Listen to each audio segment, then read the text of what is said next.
सबको जय यीशु की।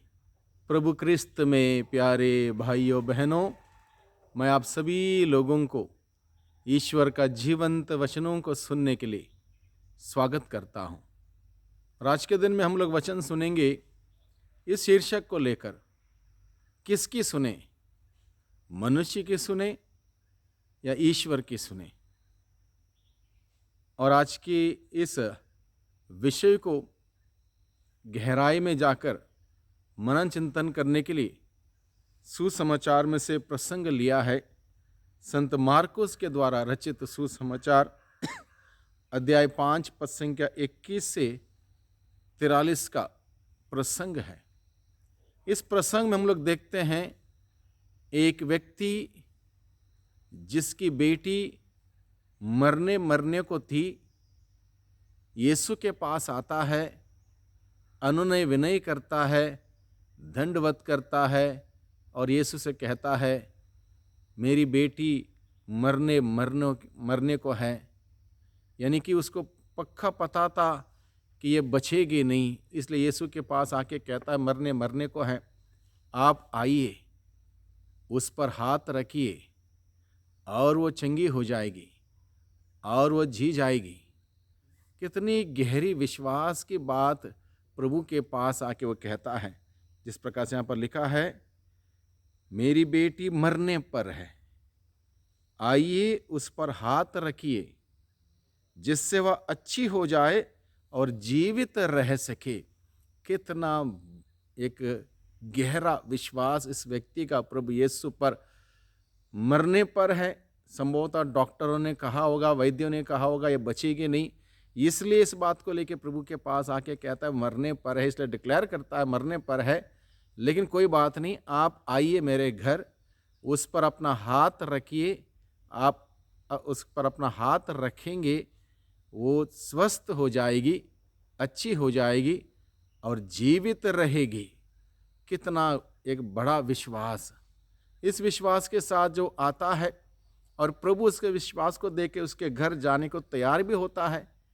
लेकिन बाद में रास्ते में पता चला, उसके यहाँ से कुछ लोग आके बोलते हैं अब गुरुवार का कष्ट ना दीजिए, जो बेटी मरने पर थी मर गई है, मरने पर थी मर गई है, अब गुरुवार को कष्ट देने की कोई ज़रूरत नहीं है। लोगों की बात उसने सुनी, एक कान में उसको बताया गया उसकी बेटी का देहांत के बारे में, वो मर गई है, खत्म हो गई है, कुछ नहीं बचा।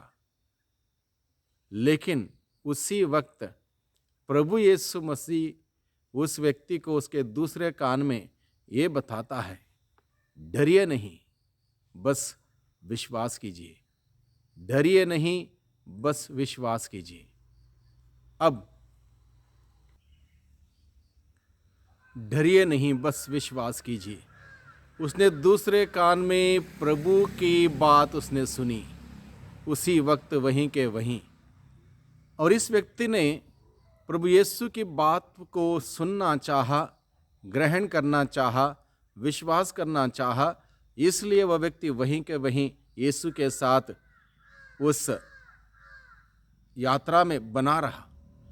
वो अपने घर भाग के नहीं दौड़ा, अपने घर नहीं गया देखने के लिए कि उसकी बेटी मर गई है, विलाप करने नहीं गया, बल्कि उसने प्रभु पर, प्रभु के वचनों पर विश्वास किया। डरिए नहीं, बस विश्वास कीजिए। इस बात पर उसने दृढ़ विश्वास करते हुए यीशु के साथ चला। और उसका विश्वास का नतीजा ये होता है, बाद में घर पहुंचने पर सब वहाँ पर रोते धोते लोग मिलते हैं, विलाप कर रहे हैं। और प्रभु यीशु ने कहा लड़की मरी नहीं, लड़की सो रही है।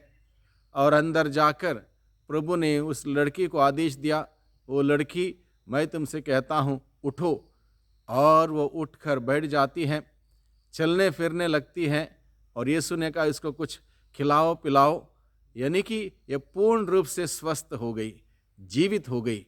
ये संभव तब हो पाया जब इस व्यक्ति ने प्रभु की बातों पर विश्वास किया, प्रभु पर विश्वास रखा, भरोसा रखा और प्रभु ने मुर्दे को जिंदा किया। प्रभु इस उदाहरण के द्वारा हमें सिखाता है विश्वास करने की ज़रूरत है। उस हद तक जहाँ मुर्दा भी जिंदा हो जाए, जो असंभव की बात संभव हो जाए, जहाँ जो अनहोनी है वो होनी हो जाए, ऐसी बात होने तक हमें विश्वास करने की आवश्यकता है।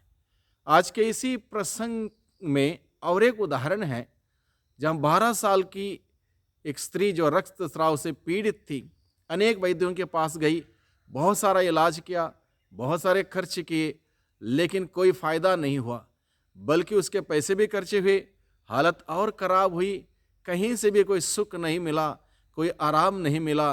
तब जाके ये स्त्री मन ही मन सोचती है, यदि मैं यीशु के पास जाऊं, उसके कपड़े का उसका एक पल्ला भी छूने पाऊं, मेरे लिए उतना ही पर्याप्त है, मैं ठीक हो जाऊंगी। कितना एक दृढ़ विश्वास! इस दृढ़ विश्वास के साथ वो प्रभु यीशु के पास आती है, प्रभु के कपड़े का पल्ला छू लेती हैं। उसी क्षण जो बीमारी 12 साल से कोई वैद्य ठीक नहीं कर पाए, कोई दवाई ठीक नहीं कर पाई, कोई पैसे के वजह से कोई आराम नहीं मिला, वो बीमारी यीशु के पास आने से, यीशु के कपड़े का पल्ला छूने से उसी वक्त ठीक हो गई।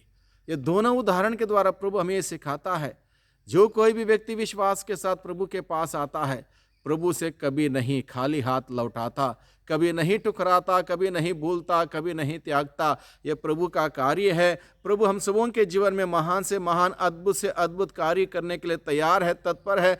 ज़रूरत है कि हम विश्वास के साथ प्रभु के पास जाएं, विश्वास के साथ प्रभु के हृदय को छू लें, और प्रभु जब हमें स्पर्श करेगा, निश्चित रूप से हम सबों के जीवन में बड़े से बड़े कार्य होंगे, चिन्ह चमत्कार होंगे।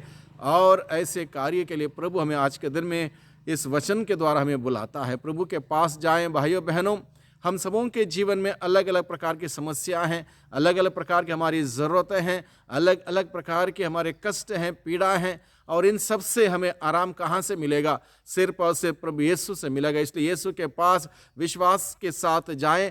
प्रभु से कहें, प्रभु मैं तेरे पास आया हूँ, मैं विश्वास करता हूँ कि तू सब कुछ संभव बनाता है। मेरे विश्वास की कमी को पूरा कीजिए, दूर कीजिए और अपनी महिमा प्रकट कीजिए। निश्चित रूप से प्रभु अपनी महिमा प्रकट करेगा, हमारी प्रार्थना सुनेगा, और हम सबों के लिए बहुतायत की आशीष और बरकतें हम सबों पर बरसाएगा। प्रभु की आशीष बरकत हम सबों को निरंतर मिलती रहे। सबको धन्यवाद, सबको जय यीशु की।